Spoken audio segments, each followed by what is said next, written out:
Today for your Tech Monkey moment, we'll be talking about cable identification. Any good tech monkey should know what the different cables are called and what they are for.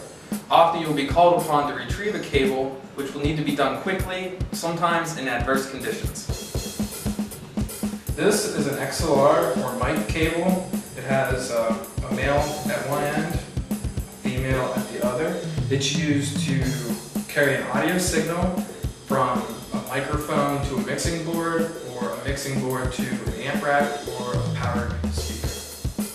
This is a 1/4 inch TS or instrument cable.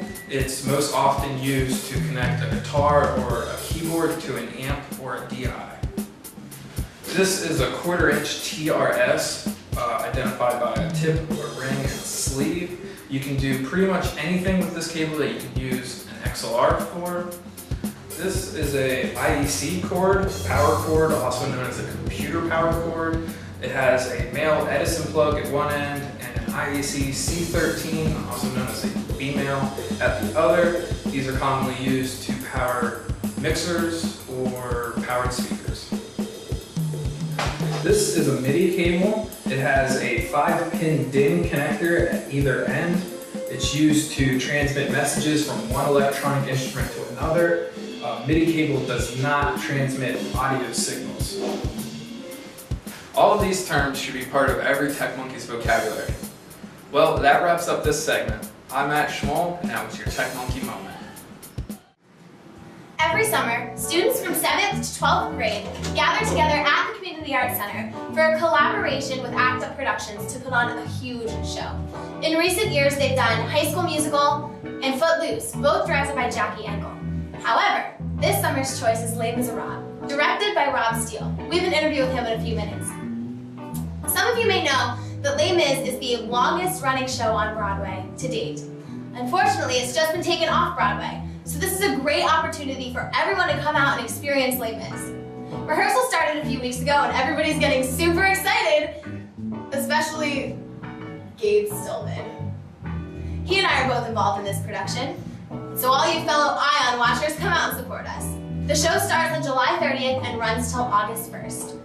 Call the Community Arts Center box office and get your tickets today. Yeah, that's right, boy. Yeah, you know why? Because I'm in it. That's why y'all gotta come see it, because it's me. It's me. Okay, done. Done. Okay. Here's an interview with Rob Steele. All right, so we're here with Rob Steele today to talk a little bit about the show that he's directing that's coming up, Les Miserables. So, why did you choose Les Mis for this summer show? Well, we've done High School Musical and Footloose, two kind of pop-style shows, and I thought it was about time that we did a show with more serious theatrical singing in it. It's a great show with a lot of roles for a lot of students. Not only do we have a good number of leads in the show, but there are also opportunities for another 20 or 30 soloists, a lot of feature acts. So I always like to do a show that gives everyone a chance to participate one way or another. And even if you don't get one of the feature solos, you're on stage 8 or 10 times in the course of the show. So it's a busy, it's a good time, it's a meaningful participation. Have you ever doubted that this cast could pull it off with such a young cast and such a challenging score? Difficult music, but I produced the show in 2005 with a high school cast, and they pulled it off. And I knew as soon as we had auditions that we had the talent to pull this one off. And from watching the shows over the last 2 years and all the collective shows, I know our singing talent has just been moving up every year. So I knew we could do it. I had great confidence, and I have more confidence now that we're rehearsing. Right. Well, how many kids do we have in this cast around? We're at about 69 now. 69 students from 15 different schools in 5 counties, so they're from a wide range of areas and experiences, so it's great fun. Well, how do you feel that this show is going so far? You ready? Show's in 2 weeks, I hope so. 2 weeks. We kick off in 2 weeks, so it's going really, really well. I'm comfortable with where we are, and all the pieces backstage are coming together now. We'll talk about lights on Saturday, and all the production values. There are 1,000 things that go with any show, and it all has to come together at the same time, but we're ahead of the curve right now. The cast is working really hard and focused and doing everything right. The pieces are all there, and we're in such a good place that we can work on those fine details. We can get a little more out of each scene and build it out. So I think people can expect to see a close to a Broadway caliber show here. I'm really excited. It's going to be a great show.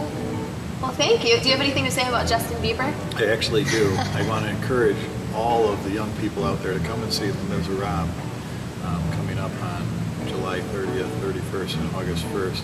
And do not listen to Justin Bieber because he will ruin your mind. He will destroy your brain cells if you watch Justin Bieber. But if you watch Les Miserables, you will be a better person and you'll have more friends.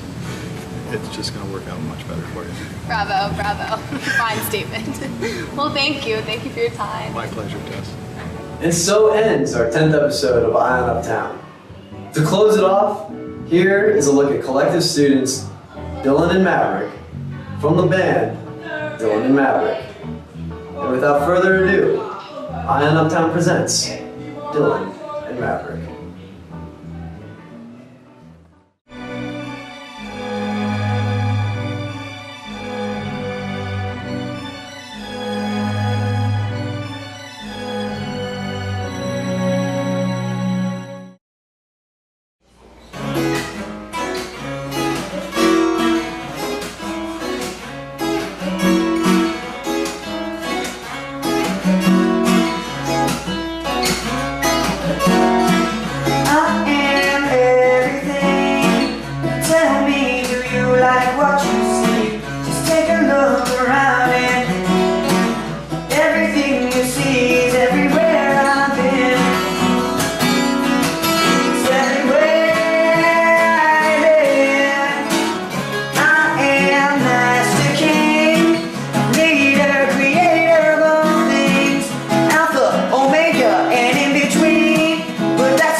Slate is clean.